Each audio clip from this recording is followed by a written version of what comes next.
খুব আফসোস হয় আবার খুশিও লাগে।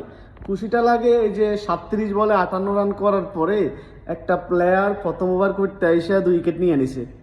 Can you imagine?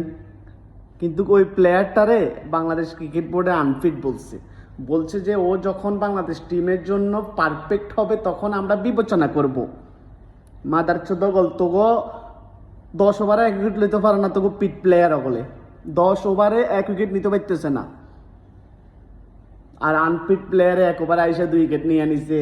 তারপরে 37 বলে 58 রান করে এলাইছে। ফাও হ্যাঁ, খেলাটারে গজব করে দিছিস তোরা। ক্রিকেটের অধপতন তো আমরা দেখতেই আইছি, ঠিক আছে, বাট এখন ধ্বংস দেখে দিছি।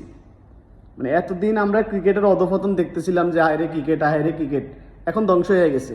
এখন আর অধপতন নাই। কেনিয়া, কানাডা এরা more than better team of Bangladesh. Italy কি খেলি ম্যাচ জিতছে কালকে না পরশু, মোর দ্যান বেটার বাংলাদেশ।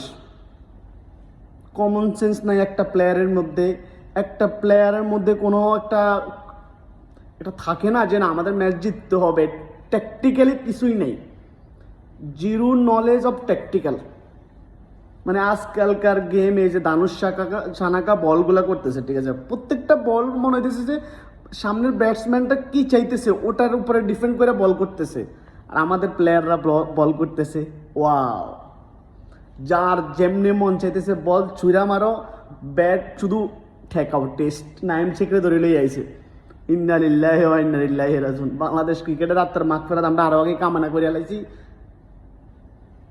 আজকে জানাজা পরে আলাইছি। খালাস, আমরা আগে থেকে জানতাম বাংলাদেশ ক্রিকেট অধপতন হইতেছে, কিন্তু এখন ধ্বংস হয়ে গেছে।